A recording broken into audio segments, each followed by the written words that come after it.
attention that a mysterious force is loose somewhere in outer space. The mysteries of creation are there. Up in the sky?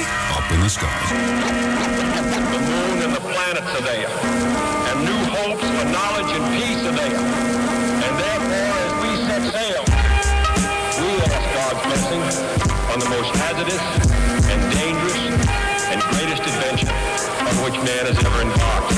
Hello guys, and welcome to another episode of the Real Anarchy, Real Emotion podcast. This is your boy Ben. This is episode 54. Before we begin, make sure you hit like, subscribe, and leave a comment below. With me is my man, my partner in crime. The man that needs no introduction, but he likes to introduce himself anyway. I love introducing myself, and buddy, you got to work on the enthusiasm that you. What's the word that I feel like you're lacking enthusiasm? Yeah, my charisma. No, you know what? It's because like my mind frame was like it was still trying to digest the things that we were talking behind the scenes. Okay. Yeah, you got to be an actor in this role, man. Like, yeah, I know. I got to get back into character. That was. Yeah, because that's how I am at work too. Like you just gotta, hey, dude, this is me. And I'm here. But again, I do not need any kind of introduction. However, I will give myself an introduction. It is John. John. Because John motherfucking Garza, okay? Mr. Humble. In case you didn't know, yeah, Mr. Humble himself.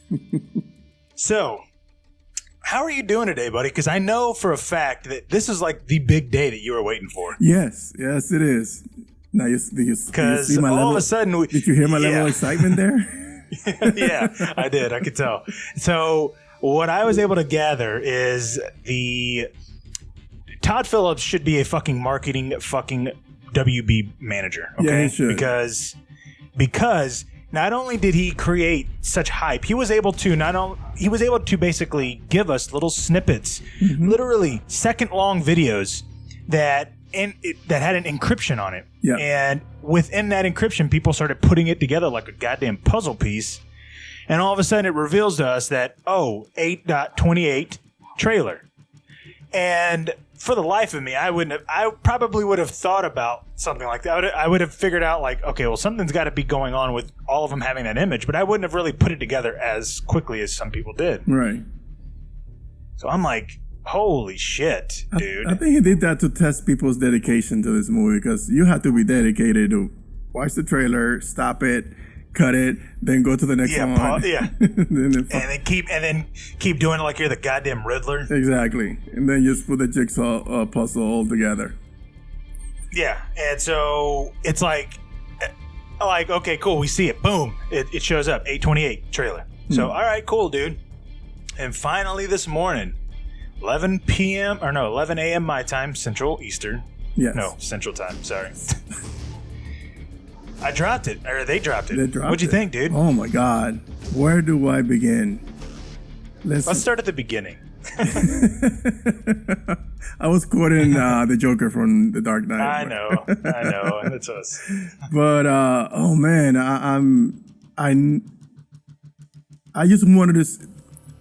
All right, because the trailer, the way I watched it a couple of times, and the way that I could just summarize it, all the entire trailer, you could see just building up to who he becomes. Like, he starts with this character that you feel empathy for, that you feel bad for him, that he's going through a rough patch, and then you see him in the hospital with his mother dying, and all of a sudden he gets like a gleam of hope because he sees his image on the TV, and and all of a sudden he gets like taken down right after it, like when he was about to smile, and you could see like every time like he try to come up or do something for himself, life keeps bringing him down. And that's allowing him dealing with his mental illness. This is what I gathered from that trailer alone. That's how I think how dense this movie is gonna be. you could see him like descending into madness because like every time like I'm already dealing with all my mental issues, my mental illness, and nobody can help me, and the person that was supposed to help me is not even listening to me. So you know what? I'm just gonna let it fucking go. I'm just gonna become this animal, and because like you see him at the beginning try to play with the kid. That's his way to be like a normal. But what I've been tongue-tied. Tongue-tied. I'm super tongue-tied today. I don't know why. Wow. Yeah. I can tell you why. but yeah, so that was like his way to, because you know that when you see a cute kid in the bus or anywhere, you make funny faces and shit like that. But that's like people do this normally. So that was like his way to be normal. And even when he's trying to be normal, he gets shut down by other people.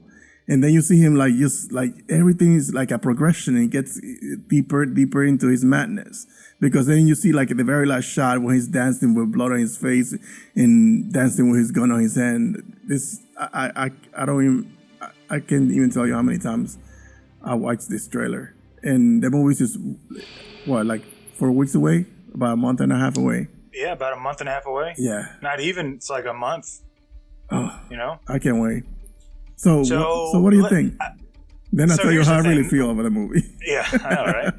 The major thing I noticed was how beautifully shot this film was. Yes. The cinematography on it, the way it was lit, the way even the costume designs were crafted. Mm-hmm. It felt so authentic. It felt so real. It felt like I wanted it to feel, which is a dark, gritty film. Mm-hmm. And the thing that literally freaked me out the most was, I think it's about 25 seconds in, we hear his fucking Joker laugh. Oh. Like, holy shit. Yeah. His laugh is not, I mean, god damn, dude. That is like a fucking laugh. That is spot on. And then the fact that he's talking to his therapist and she's like, you know, she's saying, hey, I have some bad news. This is going to be the last time we speak. And he's like, you know, you don't even listen to me. Mm-hmm. And, you know, all I have is negative thoughts. And just to see that fucking transition, and then to see Robert De Niro's character, kind of almost like I almost feel like Robert De Niro's character is going to be like, yeah, hey, let's invite him over here, but he's just going to punk him the entire time. Right. You get what I'm saying? Like, that's what I feel like. Like, seeing that little clip where he punks him on TV, I'm like, oh, shit. When he goes on the show, dude, he is going to fucking probably mass murder everybody in there, just like in Dark Knight Returns. You think they're going to do that Dark Knight thing where he just kills everybody in the audience?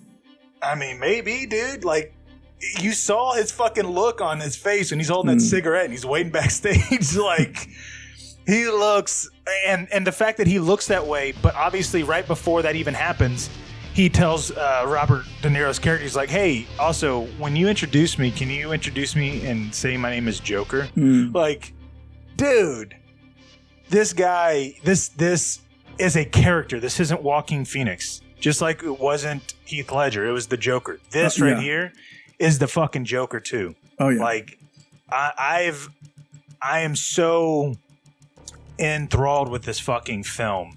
And we've only seen 2 trailers, and even this trailer didn't even show us that much. It showed some similar stuff, or at least kind of the things we would probably know about the film in this trailer.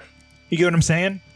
It didn't like give away the plot. We don't know shit about this film. We obviously see him and Thomas Wayne talking. Yeah. Well, we still don't know what. I don't know. Did they show them? He's laughing in his face. Yeah, he's laughing in his face, and Thomas Wayne pulls a little 1-2 punch on him. Just punch him in the face. Yeah. But you see, like, I like the fact that he's the idea that he just thrive on anarchy, because you see that like on that group of people, like they were chanting, or there was a protest, and he was like part of it. And then you see like he creates this moniker, which is the Joker, and people start gravitating towards it, and he's feeding off that because he's been a nobody. He's been like going under the radar all this time, and people take him for granted, or either because he's a nobody in society. All of a sudden, he's like the voice of a movement or whatever it is that's going on in the movie. Because then you see there's a scene which it was like beautifully shot, because you don't know, like he's like standing on the sidewalk and he's smiling, but he's not. Yeah, he looks at the people with the cab. With the clown face, and he doesn't. I mean, the guy in the clown face doesn't know that's him, but he's just like basking in the glory that like I made this happen. That smile that he has on there, dude, man. Is just so. And the laughter, the laughter. You're right, man. He's just like the laugh is just like perfect. Because it even sound like what's the name? Joker from the Batman cartoon series. Dark Knight. Oh wait, you talking about the animated series? Yeah, from the anime. He like. Mark Hamill. Mark Hamill. Yeah. Why am I so tongue tied today? I don't know. I have no idea, it's man. Horrible. I should have gotten a drink before I started the show. But you could tell like he started laughing, and then all of a sudden he stops because he's like practicing to be normal, because he knows he cannot be the normal person who could hold a conversation and just navigate through life like everybody else does. So he has to practice these things to be something that he's not. And I think when he puts the clown makeup, that's when who he really is, and he becomes that. And you're right, he just like submerged into the role. You don't see Joaquin Phoenix in this movie. You see the Joker, just like this person who becomes this animal. Because eventually you're gonna start, like the director said, you're gonna love him, but eventually he's gonna start to do things that you're gonna start hating him or feel uncomfortable with the things that he's doing. Which is fine. That's what I want to see in my characters. Like I want to see growth. I don't care what kind of growth it is. I just want to see growth. Like you know what I mean? Like it's part of the reason why I wanted to see. Like I didn't mind seeing Daenerys turn into the Bat character, essentially, because if you watch everything she goes through, I mean, it kind of makes sense. It was a delivery. They sped it up way the fuck up. It was a delivery. The way that they use, that the seeds were planted there, but the way that they delivered the payload, it was not.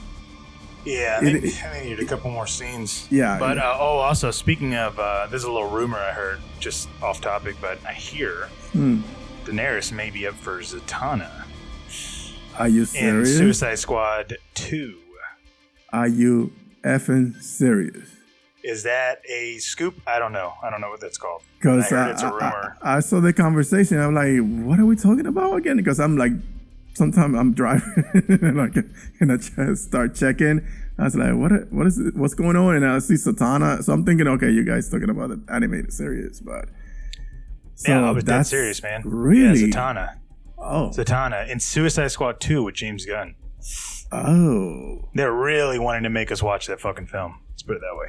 Anyways, back to the Joker. That'd be awesome. Yeah, and if it comes true. Yeah, I want to see her I'm just saying. See you.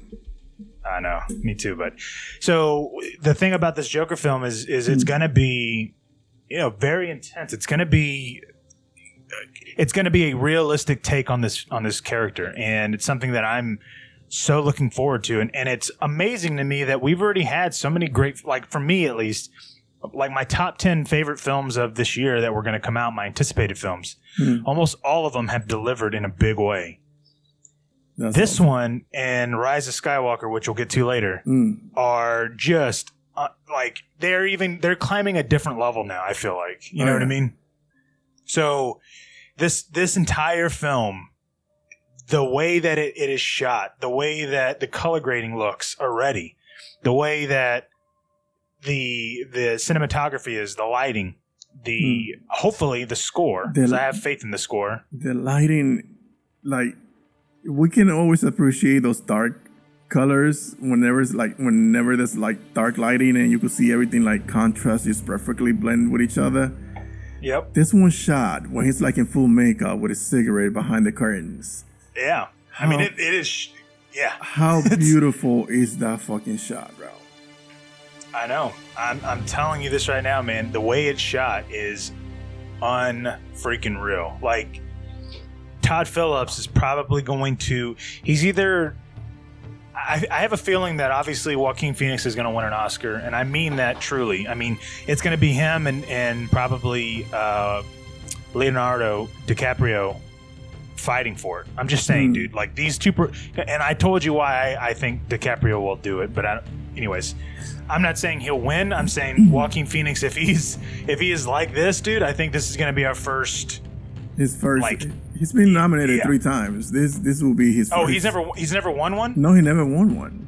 Oh my goodness, how fucking poetic would that be, dude? Yes, that. You know what I mean? He's been nominated 3 times. the last time I think he was nominated, he made a face and like fuck. Oh really? Yeah, I think so. Who did he lose against? Oh, he was nominated for the Master, and Daniel Day. Oh my god, bro. Daniel Day-Lewis. Day-Lewis. My goodness. I don't know, man. Wow. Yeah, so Daniel Day-Lewis, he was nominated in the same category, and Daniel Day-Lewis. So he won. But when he won, and I saw that movie, I was like, why did they give it to him? And I saw The Master, and The Master is not an amazing movie, but his performance, holy fuck. You gotta watch it. But yeah, that was the last time he was nominated. He was like, "What the fuck?" Like, yeah, you're right. He was nominated. Yeah, he was nominated for Gladiator. He was nominated for Walk the Line. Yeah, and then The Master. Correct. So hear me out, man. I think fingers crossed, because I really want him to get it, because I knew it. I know it the minute that when there was rumors that he was gonna play the character. When there was rumors that he was gonna that Todd Phillips was gonna direct the film, and Martin Scorsese has sprinkled his angel dust all over it. That's angel dust? Angel dust. No, his magic dust, whatever. It's his fairy dust. That's what I meant to say. Fairy dust, but that's angel dust. No, don't do drugs, kids. So anyways, yes, this film is probably going to win some kind of awards. I mean, cinematography alone, I think it's probably going to win best cinematography. I think Joaquin Phoenix is probably going to win, and I mean that as now I'm seeing the film, kind of in different ways. I've seen a lot of films this year. Don't get me wrong. I'm not saying it because it's a DC film. I'm saying because I respect film as an art form, as far as what I think is probably going to be major players in the Oscar race, and I think this is going to have tremendous amount of awards, or at least nominees. So yeah, there's no way this movie is going to do bad either box office or award wise. This is definitely it's like one of those short shot. It's going to be there. So I'm glad the trailer released. It was all everybody was talking about today. They released new posters as well. Yeah. So that was great. Now, speaking of DC and Jokers, Warner Brothers, I'm just kidding. Warner Brothers has still been silent on the Snyder Cut, but you know who wasn't silent on the Snyder Cut? Somebody who's been very vocal on social media lately, and was in a podcast last week. Shout out to the Fabian brothers. He wasn't vocal on social media, but he was vocal on a podcast, which was from the Faruqi brothers. The Faruqi brothers. Shiraz. Mm-hmm. He had him on with him and his brother and his cousins, and they interviewed him. They talked to him about a couple of things, and what I want to do is I just want to highlight some of the important things that they talked about. And what I will do is I will leave the link in that of their episode podcast. I'll leave it in the description so that you guys can check it out if you haven't already. But there's a lot of there's a lot of stuff in there that's good to talk about, and he even talks about Game of Thrones if you're fans of that, like I am. But one of the things that kind of struck me first, I was just kind of like, wait, what? Is that Zack cut the first 3 trailers? Yeah, that was surprising to me. Yeah. Now, the reason why that was surprising to me was because obviously we knew the first one was there because he literally flew to San Diego Comic-Con to show it off, right? And that was the very first teaser. The second one was the one he released in March that has Bruce on the horse and all that. Right. All right, fine.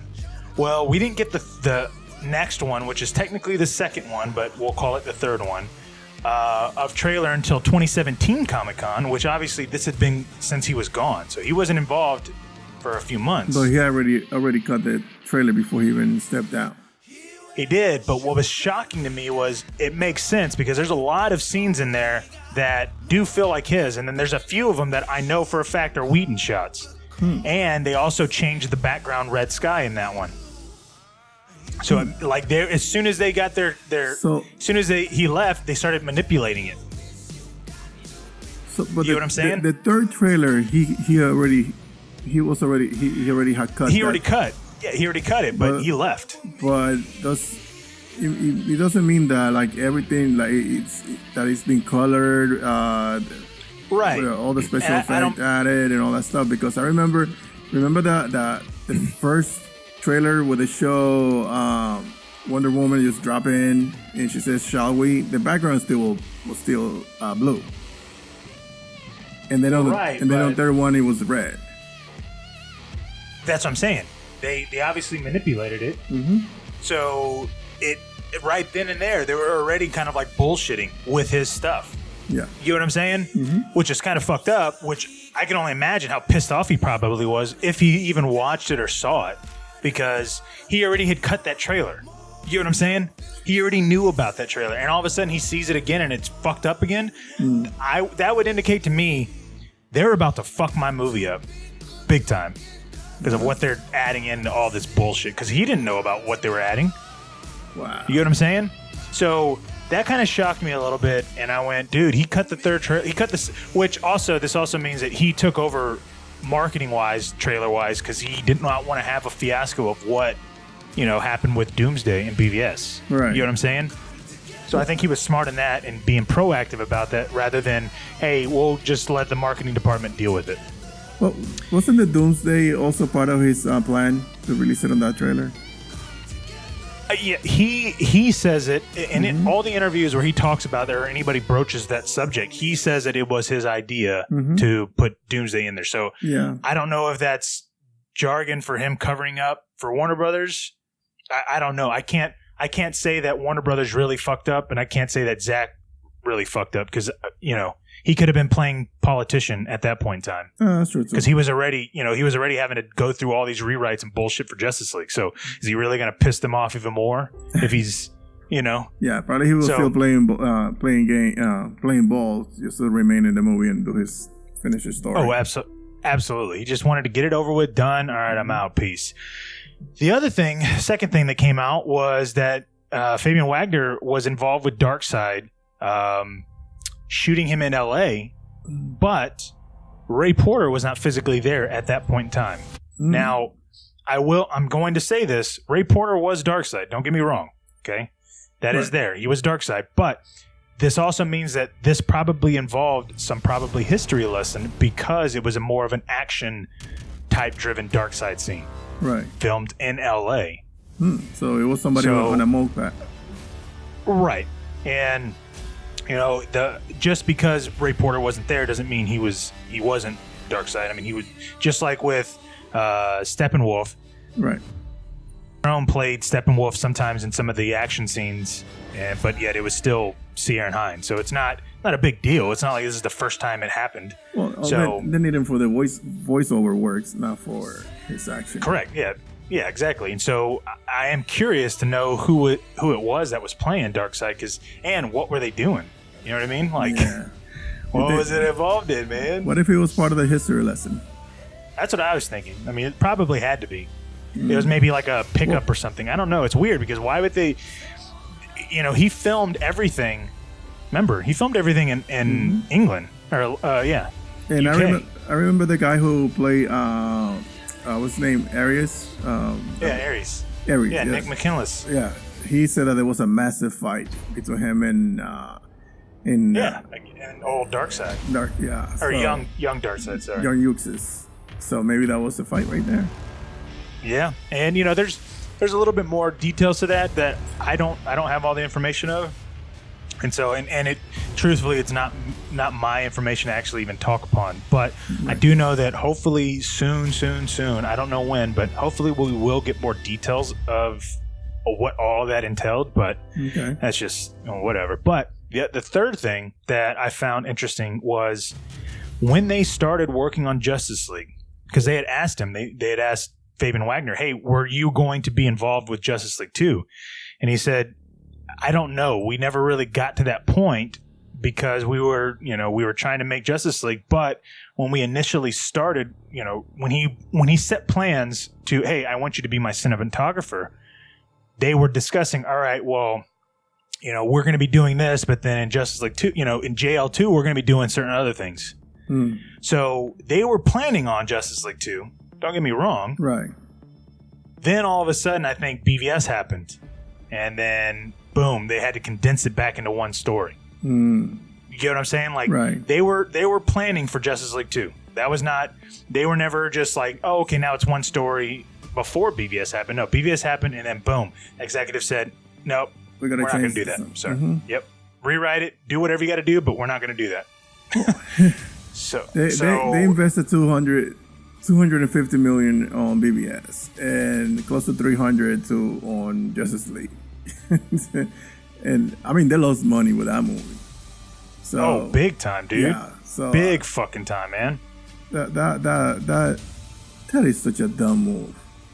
The whole thing is because I know, and the fact that they were still trying to hold on to the, it's still Zack's movie. Yeah, bullshit, dude. Yeah. So, Fabian Wagner did talk about things like he said that he first saw. He's only seen it once, but when he did see it, he fucking cried. Damn. Now, I don't know if he was being facetious or not, but still, the fact that he's only seen it once. But I know, but I mean, dude, he put all that work into it, into the film. See it. Because I mean, he goes through it and he says, he said, and the one time he saw it, he was like, I didn't even know, they took so much stuff out. I couldn't really even tell what was mine and what wasn't. Wow. Can you imagine that? Your own fucking movie.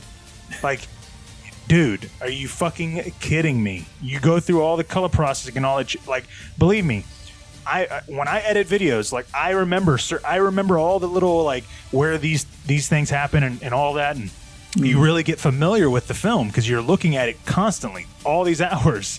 Can you imagine what they were doing? I mean, dude, he knows what was happening in the film. Of course. And so for him to see all of a sudden these bullshit reshoots, dude, and the fact that he couldn't even be there for the reshoots because he was working on Game of Thrones. I mean, so he couldn't even oversee the stuff that he already worked on. So all his stuff was butchered and shitted on while he was on Game of Thrones duty. Yeah, because essentially what would have happened is they would have had all this picture lock and all that, and so he would have been there probably with Zack helping him out, and then boom, he would have gone on to shoot Game of Thrones. Not worried about, these new reshoots having to be all fucking lighted up and all these, all that shit that cinematographers have to do. So it was just, it was kind of, heartbreaking to a sense because we've known some of these things. We didn't know all of it, but it was surprising for, they'd asked him, hey, did you hear that Zack said it's done? When the famous or the infamous comment, it's done. It's up to Warner Brothers. And he was like, oh wow, I didn't even know. That's impressive if he does have it done because when I left, there was a lot of work that still needed to be done. And I left. I think he says like in April or March or something like that. He says something like he had left a few months before Zack ended up leaving. So pretty there was a lot of work 7 months before the movie came out. Yeah. So, again, it goes back to that whole, well, all right, well, if you're going to have to get this full 214-minute cut released and you want it actually properly done, there's going to be some work that needs to be done to it. You know what I'm saying? Right. So, it's all same news that we know. It's just it's in a different light now because it's from Fabian Wagner. Literally, he's the one that shot everything. So the only other person that would be literally a better level would be Zack Snyder himself. Right. Or whatever actors were involved in the movie. Yeah, exactly. Because it's just it's difficult to go, well, all right, well, now that we've talked to Fabian Wagner, how about we go talk to, the camera crew or a production designer? when Fabian Wagner was in charge of the cameras, the lens, what they did, how they shot everything, how they lit everything. Right. You get what I'm saying? So he was behind the camera, so he saw everything that they were shooting. So the only other person, all those changes and color grading that he didn't even worked on, I'm like, oh, what the fuck is this? What is this red nightmare? I know, and that's that. Again, for him to see his film butchered like that, obviously, if Zach hasn't seen it, that's probably the reason why. But I can, and again, if Fabian Wagner felt that way, I can only imagine what Zach would feel like watching that horrendous piece of cinema. So that's what we found out. That's what Fabian Wagner discussed, and obviously he went into a little bit more detail than I'm giving. But what do you think about all that? You know what? It's just a lot of stuff that we already knew about, and it was just confirmation, because it's good to get this kind of confirmation from people that were actually involved in the movie, because we knew that we've been known that everything that we've seen on the theatrical cut is nothing close to what Zack had in mind, or what Fabian had in mind. And for him to just come out and say, you know what, I feel like crying when I saw this. It means that this is so far detached from the vision that Zack had, or what he brought him, or that they both started out with, dude. I mean, exactly. You got to remember, Fabian Wagner is the one that convinced Zack, hey, we shoot dual cameras. I know we're going to be doing film, but we shoot dual cameras on Game of Thrones. And I think we should do that here. I mean, he was the one that convinced him. Oh. So if you can imagine, I mean, he obviously spent some time with Zack talking to him about the technical aspects of the film and everything that they were doing and how they were going to capture all these moments. Right. And to see it all butchered that way, like it was a fucking, dead horse. You know what I mean? Right. And just kept beating it like, ugh, dude, that would make anybody, I mean, yes, pissed off, but then that would turn you off from the industry, man. You just like to see your work, dude. Especially like when you're a creative person and you see all your hard work just like go to shit just because the studio decided to just meddle and say, nah, this is not how it should be done. We know better about movies. I mean, well, and what makes it even worse is that his name and so is Zach's name is still attached. That's it. Movie, yeah. That's that. If nobody knows about this, because it's not like 8 billion people on the fucking world know everything that happened to this one fucking movie. So people just go, yeah, that's Zack Snyder film. Oh yeah, Fabian Wagner. He's they have that on their credit, and it's shitty. So I'm sure he doesn't want his name associated with that movie. Well, not that version. At least I know that for sure. But you know what? Other than that, there was really no other DC stuff that came out, was there? No. No, there's nothing else. Yeah. No, nothing. Yeah. It's been. I didn't think so. So, how about we move on to something else that I'm fucking unbelievably excited about, okay?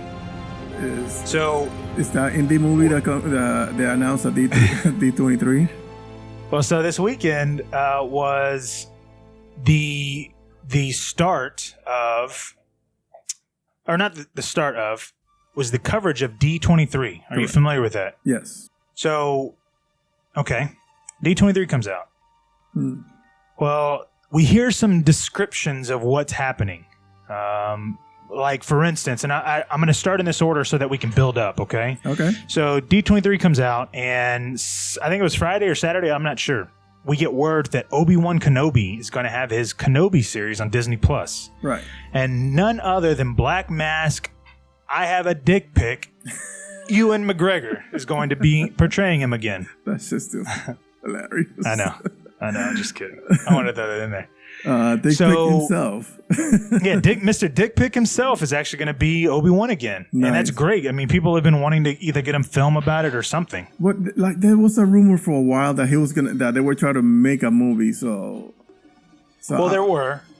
So this is going to be a series. So I'm glad that it's a series instead of just a movie and then wait another 2 years to get another movie. You'll probably wait even longer to get another movie. Right. I'm actually really glad about this because I want to see him, progress through everything because it's essentially going to be right after Revenge of the Sith, but before A New Hope, obviously. Of course. So, I mean, that's tremendous. And all they do is announce it. They haven't said like when it's going to be or where, So who else is involved. It's just Ewan McGregor's Obi-Wan still. So we're gonna see Darth Vader there. I don't know. I mean, either that or Darth Maul. I don't know. Not well. You know what I'm saying? But Vader definitely they should at least reference him because that's when he became Vader right after that movie. Well, right. That's my point. And also you got to remember with Solo that when that happened, the way that ended, I mean, it basically ended with Maul being obviously important into whatever they're doing because that's essentially where all this stuff is. So, right. I mean, that's a good thing, I think, because it's going to be able to tell vast stories between all these certain things that we know, but without, hey, this is Princess Leia. You know what I mean? I am curious. Do you think they'll have a baby Skywalker?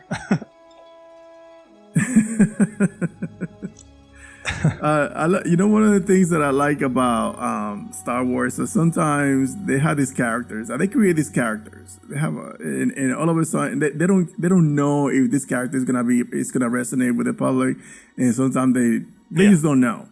Because when Jar Jar Binks was introduced,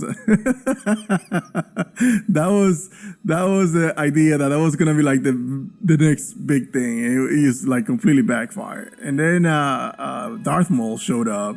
He was such a badass. Like he was supposed to be like dead, and that's it, never come back. All of a sudden, he just like appeared. It's like no, this guy's no, we need him back, please. Oh, just the fact that John Williams brought up that Duel of Fates theme with him, like that was the first time we heard it. And side story, in '99, that was the first time I really got into Star Wars because I was 11 or 9 or 10. I was like 12 anyways. It was the first time I really even cared about Star Wars, and so I started watching all the Star Wars again. But when I heard that song and when I saw Darth Maul. Like I was struck. I was like, dude, I mean, I got the CD. I had a fucking like metal bar that I kept messing around with, acting like I had a fucking dual lightsaber. Like I was into it, dude. And that's why I'm saying like, hopefully they bring him back or bring him into to Obi-Wan. Because, in the Clone Wars, I believe it was the Clone Wars or the Rebels or something like that. I mean, they duel a lot. Yeah, they do. So, I thought they were gonna show at least a glimpse of Sorry Bliss because I want to see her character in action. She's a new character. I think she's played by what's the name of that girl that played Felicity in the TV show? Oh, I have no idea. Yeah, so I think Zari Bliss. I think that's the name of the character. So it's a brand new character for this. But she's gonna be on Obi-Wan, the Kenobi story. No. Oh shit. No, I'm mixing. Oh my goodness, dude! I'm going like, dude. I thought Obi-Wan was the only cast, but okay. No, I went Rise of the Skywalker. Oh, like I just like it was throwing into man, what is wrong with you today, dude? Yeah, no. We're talking about Obi-Wan Kenobi right now, but we're done talking about that because literally right after that, The Mandalorian dropped its first trailer, and goddamn, did that not feel like a badass Western. I was watching it the whole time. It did. It was just action packed and no words were said. Yeah, that's what I loved about it. Like he didn't say a fucking word. Not a single thing, and it was just like badass wherever he stepped in. I was like, oh, this is gonna. Yeah, like I'm curious to see how it's actually going to be because Disney Plus they announced that they're not going to have any kind of R-rated content on there. That's great. That's fine because who cares? I don't. You could just fuck it. But the minute that Disney acquired the Star Wars universe, you knew that. Well, right, but also nothing has ever been R-rated really for Star Wars. So it doesn't. It's not that big of a deal, but I wonder if they're going to push the PG-13 boundary specifically because it's streaming. You know what I'm saying? So right. I don't know if that's gonna play a part into something, but I do think that it's bullshit that they're only gonna have PG-13 and under stuff because and that also may be the reason why they only have, or it only costs like $6 to buy. You know what I mean? Because at the end of the day, they're not trying to say, hey, you have to pay $20 because we're going to have just kid shit. You know what I'm saying? Right. What if they have like the adult version and you have to pay like $20? I mean, if they gave me like, you know, if they said, hey, Obi-Wan or Kenobi is going to be, you know, hard R. I mean, there's going to be some, and not necessarily hard R for any. Just to have a R rated for yeah, the but also sake of violence. You get what I'm saying? Like that would be the main reason. That would be, hey, look, there's all this violence. That's the reason why this is in a different segment. But obviously, they don't have the balls to do that. So fuck it. We're talking semantics. It ain't gonna happen. But this, you know what? Even though, like we were shitting on Disney, but fuck, man, I'm signing. Well, yeah, I don't think there's gonna be. I don't think I'm gonna go. Nah, fuck them, because that Mandalorian looks awesome. Yeah, they got my money already. And so the Mandalorian gets shown. All right, great. Then all of a sudden we hear this trailer of sorts they have for Star Wars, like a full-on legacy type Star Wars trailer, and it's like a 2 minute, 20-second thing. Okay, so they did like a minute and a half recap, which was insane because you're watching and you're like, oh, okay, cool, like all right, whatever, and then all of a sudden it hits you with all this new shit for fucking Rise of Skywalker. And I'm going, wow. Yeah. So what do you think about it? Because I'm a fan, but you're a bigger fan. Yeah, I was gonna say, how much time you got, buddy? I'm just kidding. But for real, okay. So let me just break it down this way, okay? I wasn't really thinking this way until after that. Dave Pena, or Dave the Film Junkie, mentioned something to me. Now, if you watch it, you'll notice that they are showing a lot of highlights from certain old movies, but a lot of like key moments, I think. Right. And so it just felt like it was trying to tell us something without even really trying to tell us something. And then we get into all of a sudden we see these old school, but in the new way, ships of what looks like the old Empire's, ships. Right. Like when they just they just appear out of nowhere, like they were just waiting there. And what I got the vibe of is that it's like they were waiting in a dock or something, just waiting there, And the other thing that shocked me right away was the cinematography in this fucking film, because I'm going, dude, it looks so gorgeous, and to see how many times J.J. Abrams used a fucking lens flare, I was in love with it, dude. Like I truly was like, dude, he is going to make this film so poetic when it comes to cinema that I can't wait for it. But then we end on the I guess you remember in the first trailer they're on that planet or moon where the Death Star was crashed. Well, so apparently Rey is there, and so is Kylo Ren, and they basically have a duel. And what it looks like they're going to have is, remember in Revenge of the Sith, Obi-Wan Kenobi and Vader. That's what it reminds me of. I don't know if it's going to be that lengthy or choreographic. When he has the high ground, Anakin. Yeah, it's over. Maybe Kylo's going to pull that thing, but they end it. Okay, great. And then all of a sudden they tease another thing, and all of a sudden we see this dual fucking lightsaber in red with a black hooded fucking Rey. And then she whips her fucking dual lightsaber, because it was a what is it called? Detachable lightsaber. She detaches it, basically. The foldable one. And all of a sudden, boom, she looks like she's Darth Maul holding that fucking thing, right? Now, I looked at that and I was kind of like, that's kind of what I want to see. For whatever fucking reason, I don't know. I've been on this thing where I want to see the females just kick ass and just not give a fuck anymore. Maybe that's just me. You see that, but you also kind of look at her and she doesn't really look like Rey looks. I mean, she does. Obviously, it's the same actress.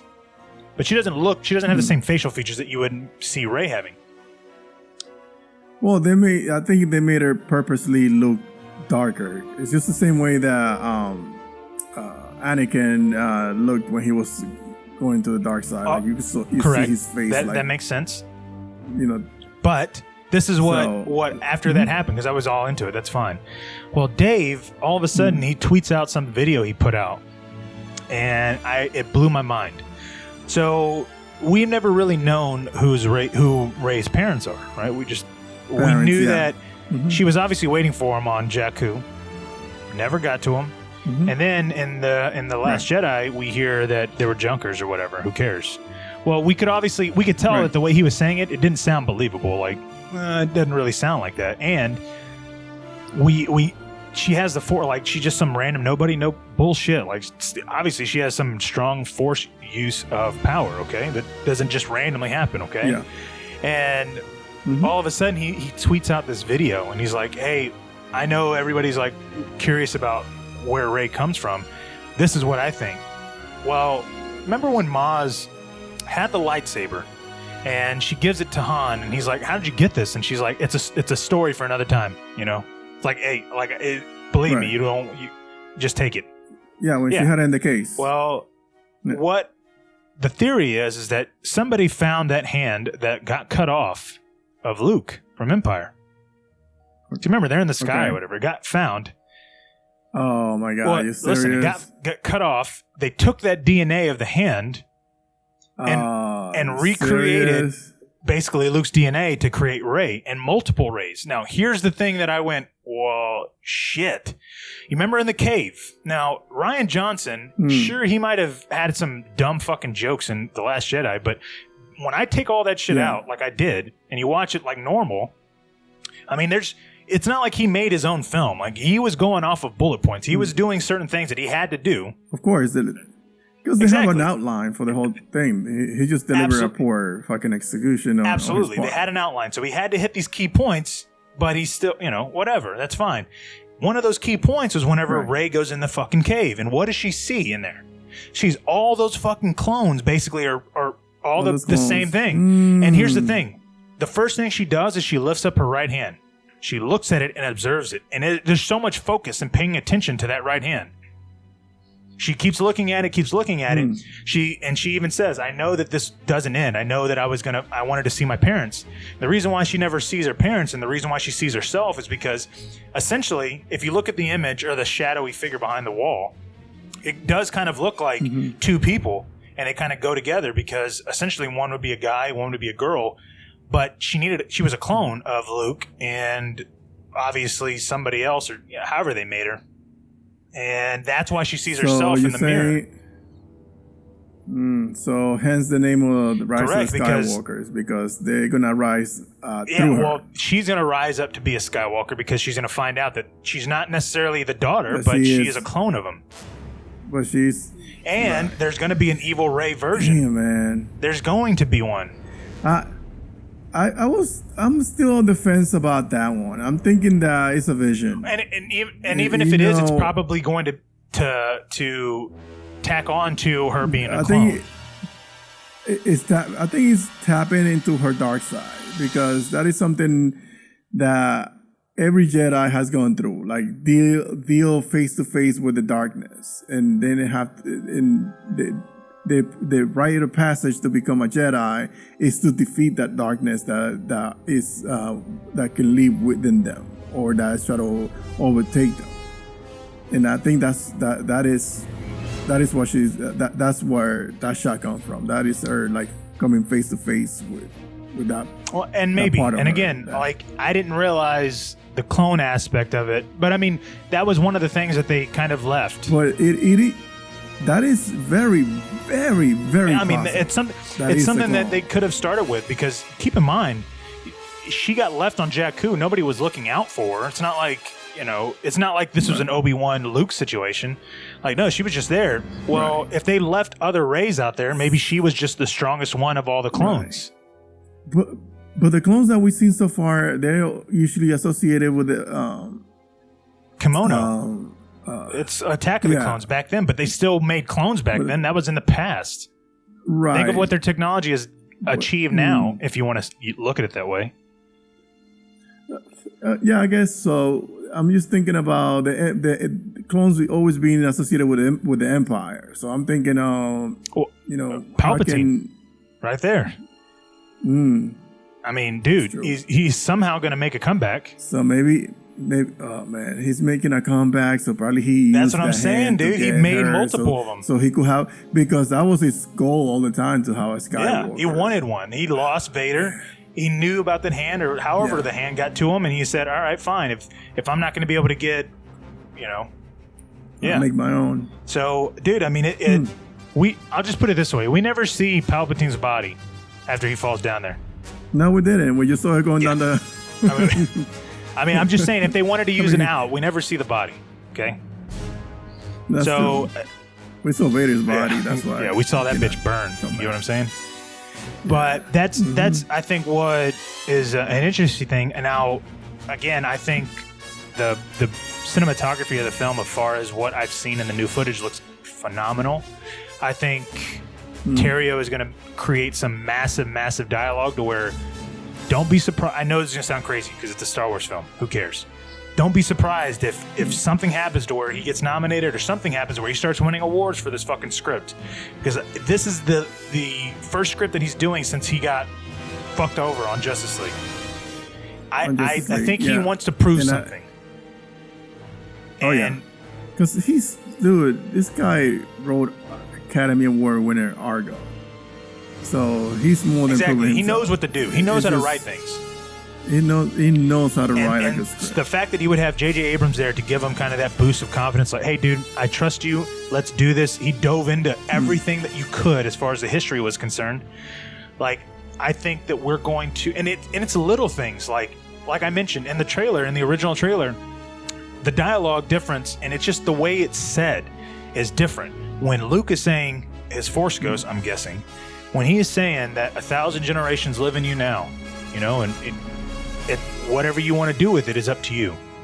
I forgot the exact dialogue, but that right there is so powerful. Like, hey, look, it's your choice. You are the one that are going to be involved with this, but ultimately, you're the one in control. Where it finishes off with no one's ever really gone, which was Rian Johnson from The Last Jedi. And the dialogue difference is going to be a massive departure. Oh, it will be. And that's what. And the trailer hasn't really given you a lot of. It hasn't given us anything except for that 1,000 generations. Yes, it's just a couple of shots. Yeah, so there's no we haven't even heard the dialogue in this movie. So I'm sure it's gonna be far more superior than what Rian Johnson. And that's one of the reasons why I think with everything that happened with Justice League. Same thing with Fabian Wagner. When he shot Game of Thrones, there was a different look at him. Okay, the way he was shooting that both episode 3 and episode 5, he shot it like it was incredible. Okay, and I think it had something to do with he was proving a point on this is what my work would be if nobody fucked with me, if nobody manipulated all my shit. This is what I could do with a fucking camera. And I think Terrio is going to do that. Because the man, he's a beast. Zach saw what he saw in him for a reason. Mm-hmm. You know what I mean? Oh, so that's. And that last season of Game of Thrones, the Battle of Bastards. Man, one thing you cannot complain is how beautiful that show exactly, was. And that's what's so funny about it is he shot some of the most beautiful fucking episodes in all time of Game of Thrones, and it's. And then he continued to do it after Justice League, which I think Terrio is going to do something after Justice League, which is going to be Star Wars. And it's probably going to either win some awards or be highly nominated for the writing. I have a feeling. I don't know why. Maybe it's my intuition. Who knows? I have some pretty good intuitions lately. You know what I mean? I like how they use Carrie Fisher because they use a shot from the last movie, and they did her whole face and clothing and make it look like it's a new shot, but it is. It looks like she may be training Rey on some island though. But, looks like she's giving her a lip or two. But I wonder what part she's gonna play in the movie because obviously they cannot continue to make this movie with her anymore, unfortunately. And I wonder in what capacity is Mark Hamill is going to be involved in this movie since he's also one with the Force. So I know I can understand why some people are a little upset about him obviously dying. Is when you watch it, his only interaction with Leia is at the end of The Last Jedi, and it's very very brief. Yeah. Other than that, they don't have any kind of dialogue between each other. So it's she didn't get no training, proper training. yeah, she got like barely any training. But I was talking about Leia too, Leia and Luke. But oh, that's true that he saw her just at the end. They embraced and they really did embrace because spoiler alert, he wasn't really there. That's crazy, man. But I'm so fucking excited about it. I know. The fact that John Williams has every major theme in this film, the score is like almost 2 hours 15 minutes alone. That means this film, if Star Wars or if Marvel and Disney were able to release a 3 hour 2 minute fucking in-game that shouldn't have been 3 hours and 2 minutes, I don't know why they would not allow J.J. Abrams to release an almost 3 hour film of Star Wars. This is the last fucking film for the Skywalker saga. He's not. Wait, JJ is not doing anymore after this? No, he's going to be with Warner Brothers. Remember? He's taking all his stuff. He's taking his toys and going on. That $500 million deal. $500 million, fucking $500 million. Yeah, buddy. So that was kind of all the news. One of the things that I didn't mean. I'll talk on this literally briefly. Something right after our last episode, we had talked about SpiderMan, the whole SpiderMan bullshit. Oh yeah, that whole debacle between Marvel and Sony. Marvel and Sony. It was funny because we had talked about it, and the next day I literally got an inspiration, and I was like, you know what, I want to write something about Spider-Man, and you know what, I think they could fix their problem if they hired Zack Snyder, because regardless of whatever happens with the Spider-Man films, the next Spider-Man film is going to get torn to shreds because there's so many babies out there that are crying. All those man babies that wanted the property to stay with Marvel, even though they don't own it. I know. They're going to hate hard on this movie. Oh, and the critics are going to do the same thing. Like, critics just... Oh, they are. The best thing they can do is just try to put it in the back burner, like in the third Venom movie. And maybe even then. But then I thought... Okay, or they can avoid that and go, you know what? Anything we do is going to be controversial regardless. So why not we just get one of the best fucking directors ever to direct any kind of comic book film and get him to do it? I don't know. Why not? It was just a thought like, hey, dude, I thought it was an opinion piece, right? I typed it out. It was like, it took me like 40 minutes, okay? It took me 40 minutes to write like 1,200 words, which, if you don't know, that's pretty fast, okay? That's a lot. It's a lot of words, but also it's fast to do that as well. Because I just felt the flow, it felt good for me. So I wrote in there my arguments on, all right, well, Sony's this, Sony's that. If they wanted to do something, who could make it work, but also make it different, because you can have an older Spider-Man and maybe even introduce him into the Venom universe. But I said Zack Snyder would be perfect for it. And my God, did everybody start fucking attacking that opinion. Oh, yeah, they went... Well, I think you tweet about having... some random hump day tweet. You just get attacked for it. Dude, it's fucking real, dude. Like, because I think I wrote it on... what was it? So last week? So I wrote it on last Thursday? Or something like that. I wrote it Thursday or Friday, but it doesn't matter. The same day. Wasn't it the same day? No, of our show. Oh, okay. Yeah, I think it might. I mean, we released it, I think, on Thursday. But anyways. So, yeah, people just don't. They can't. I don't know why they have such disdain and hatred for Zack Snyder. It's crazy. Because I don't even talk about, I don't even talk about DC or anything like that. I just hey, look, Zack Snyder should direct Spider-Man. And they turned it into a big fucking DC versus Marvel shit. I'm like, dude, you guys don't even have the fucking character anymore. Not only that, is that he's just a director. He's not a DC director. He just happened that he's literally a director of films. Yeah. Yeah, and I think it's fucking crazy that just having his name in anything draws so much attention to it. And unfortunately there's other people out there that use his name and they think it's for good, which it's not. But it's what happened. I mean, he's a very popular director. He's gonna create some crazy fans, let's put it that way. So you just gotta roll with it, But Well, or actually, let me ask you this real quick. What would you think of Snyder directing a Spider-Man film? I would love the idea because I think he would give it a different look and feel. I think he would do with the property the same thing that James Cameron was gonna do with that movie. Because I remember before Tobey Maguire, James Cameron was attached to direct that movie. Oh, I didn't know that. Oh yeah, he was. He was like very hard pressed to make the Spider-Man movie. He was a huge fan. Yeah, and one of the things, and he even said it on an interview that one of the things that he would implement that is no web shooters. Because I mean, you know, spiders, they don't use web shooters. They really create their own fucking web. So if you got you're talking about like organic. Yeah, exactly. The organic web shooters, and that's what that's one of the ideas that Mark Webb. What's the name of the director? Mark Webb.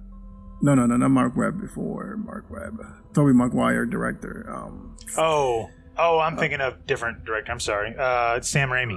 Sam Raimi, yeah. Sam Raimi, he used the organic web shooters where you which is funny because that's what I always thought, right? And so when me too. When I was little, because it made sense. Like, oh, you know what? He's a spider, so he got spider powers. Yeah. Duh. Why wouldn't he have him come out of his fucking wrist? Make web shooters? I know, it makes fucking sense. And I remember when I saw like Tom Holland's obviously Iron Man, Spider-Man.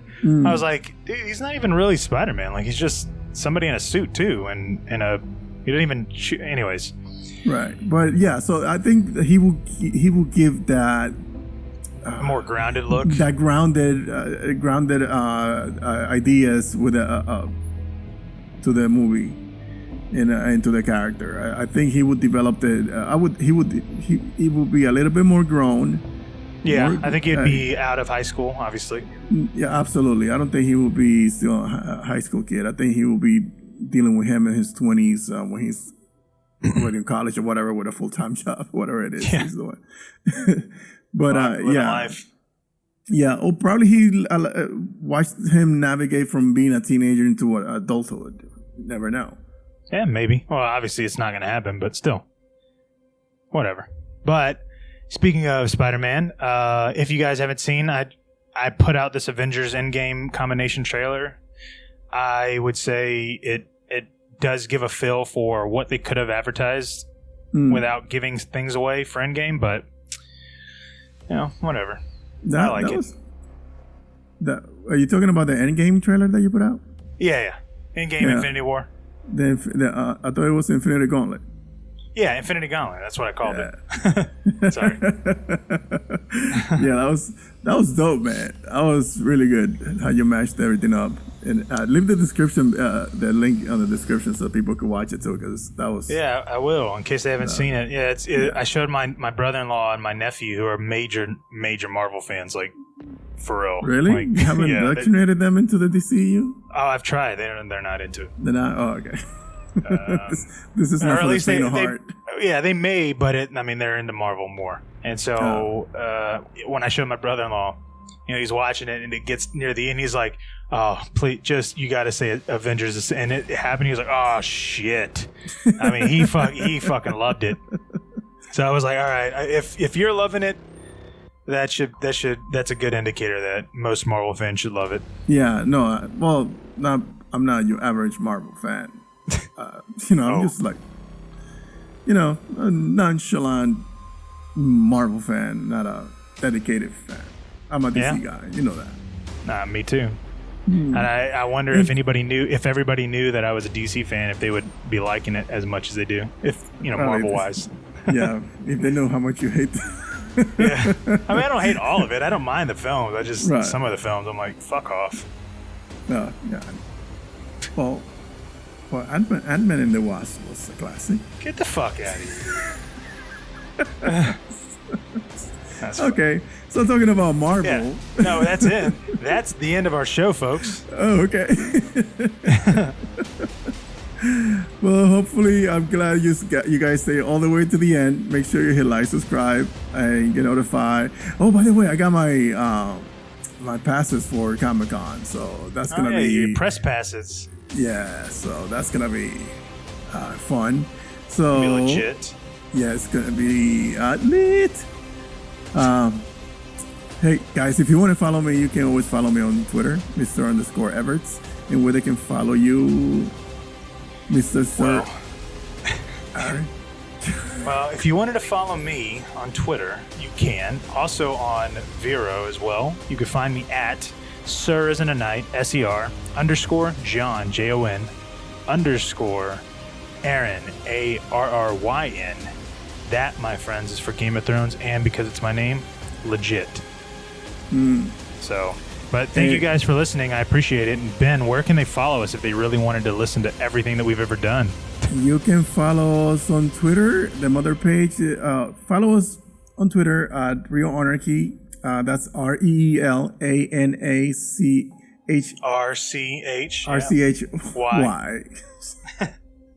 See, I got your back. When I'm drunk, like I get it like that. Jeez, man. So now I know that's my superpower. So yeah, so find us on Twitter, Instagram, Facebook, and also on the web, www.realanarchy.com, and follow this podcast. You can find us on iTunes, on SoundCloud and YouTube. Real in Motion Podcast. Yep. Make sure you hit like, subscribe, leave a comment, give us a positive on iTunes, so that way we could rank up a little bit more. And get and get some more engagement and get the word out. Yeah, especially because we have people out there that have literally admitted that people they go to our stuff and dislike just to dislike it. Which is okay though, because that still is engagement, but still, that's how pathetic some people are. But how pathetic you have to be that you actually go out your way, let me go find this, and just dislike this fucking video. What's even sadder is that that's not even the most pathetic thing that I've seen some people do. So it's not. Some people are fucking jokes. But anyways, yeah. Again, thank you guys for listening and checking us out, and I hope you guys have a fantastic rest of your week. Until next time. Bye.